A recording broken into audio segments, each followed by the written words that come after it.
On dit que le Brésil a été découvert en 1500, ce qui est curieux, car des millions de personnes y vivaient déjà.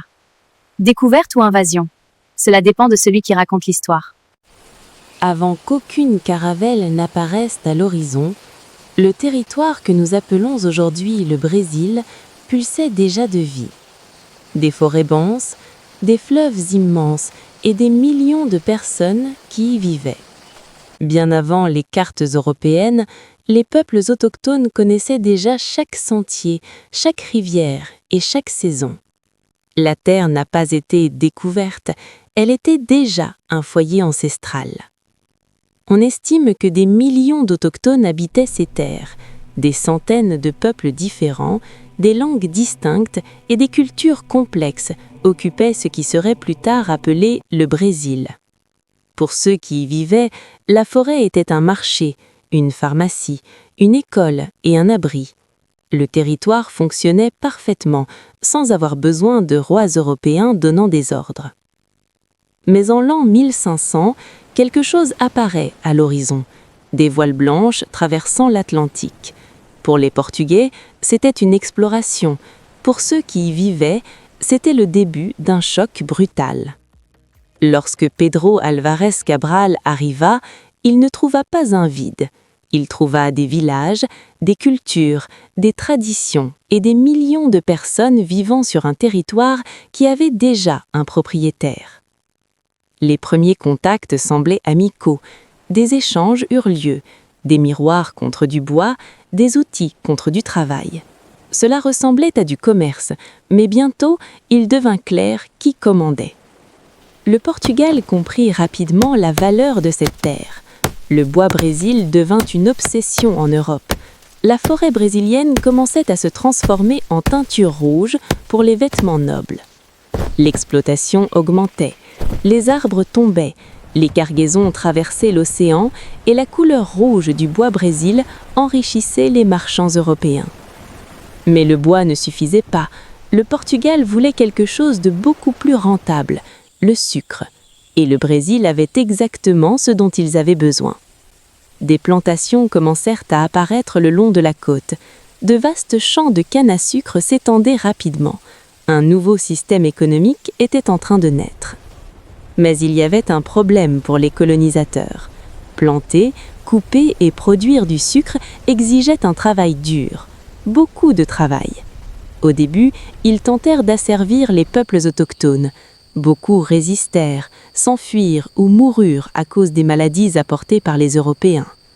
Alors le Portugal trouva une solution cruelle et extrêmement rentable, regarder vers l'autre côté de l'Atlantique. Des navires commencèrent à arriver chargés de personnes enlevées en Afrique, des hommes, des femmes et des enfants transformés en marchandises humaines. C'est ainsi qu'a commencé l'un des systèmes les plus brutaux de l'histoire du Brésil. Des navires négriers traversaient l'Atlantique en transportant des personnes enchaînées pour travailler dans les plantations. Le voyage était un cauchemar, des mois dans des cales étroites, sans air, sans espace, sans dignité. Beaucoup mouraient avant même d'atteindre le continent. Ceux qui survivaient faisaient face à une autre réalité cruelle. Des journées interminables dans les plantations de sucre, des punitions violentes et presque aucune chance de liberté. Mais tous n'acceptèrent pas ce destin. Beaucoup décidèrent de fuir vers les forêts, les montagnes et les régions difficiles d'accès pour les colonisateurs.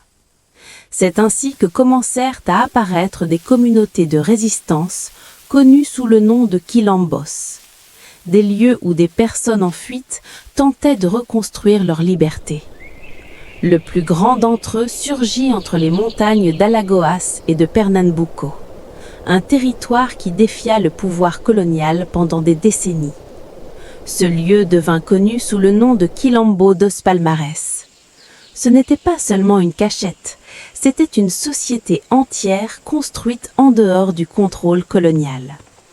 Palmares en vint à abriter des milliers de personnes, des agriculteurs, des guerriers, des familles entières vivant dans un territoire libre au cœur du Brésil colonial. Parmi les noms les plus importants de cette histoire figurait Dandara. guerrière, stratège et leader qui participa activement à la défense de Palmarès. Dandara combattait dans les batailles, organisait des stratégies et aidait à maintenir le Quilombo en fonctionnement. Mais curieusement, de nombreux livres l'ont presque oublié. Aux côtés de Dandara, un autre nom devint un symbole de résistance. Zumbi dos Palmarès. Zumbi naquit à Palmarès, fut capturé enfant et emmené chez un missionnaire. Mais des années plus tard, il réussit à revenir sur sa terre. De retour à Palmarès, Zumbi devint l'un des principaux leaders de la résistance contre le système esclavagiste. Sous sa direction, le Quilombo résista à plusieurs attaques coloniales. Des troupes étaient envoyées à répétition pour détruire cette communauté. Pour les colonisateurs, Palmarès représentait un énorme problème. Un territoire libre prouvait que l'esclavage n'était pas aussi inévitable qu'il le prétendait. Pendant des décennies, Palmarès résista. Mais pour la couronne portugaise, ce territoire libre était une affront qui devait disparaître. Des expéditions militaires de plus en plus importantes furent organisées. Soldats, armes et stratégies dédiées à détruire Palmarès une fois pour toutes. En 1694, après des années d'attaques, le Quilombo de Palmarès fut finalement envahi et détruit par les forces coloniales. Malgré cela, Zumbi continua de résister. Pendant encore 1 an, il resta en lutte contre le système qui tentait d'écraser sa communauté. En 1695, Zumbi fut capturé et tué. Sa tête fut exposée publiquement pour prouver que la résistance était terminée.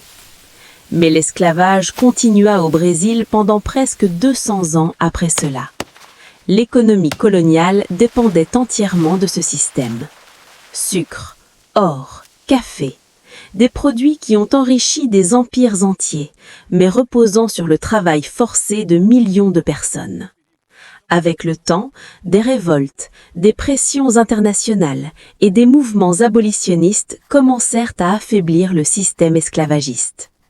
Puis, en 1888, quelque chose d'historique se produisit enfin. La signature de la Lei Áurea. Sur papier, l'esclavage était aboli au Brésil.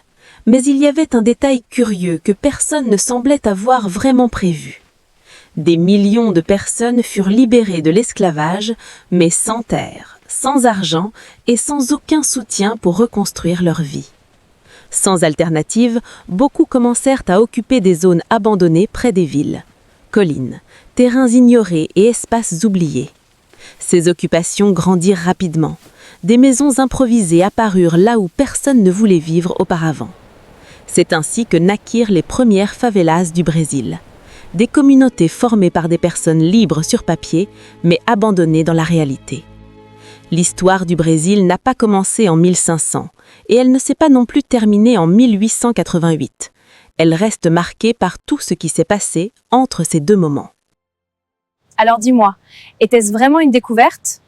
Ou a-t-on simplement donné un autre nom à une invasion? Si tu veux continuer ce voyage dans le temps, abonne-toi à la chaîne.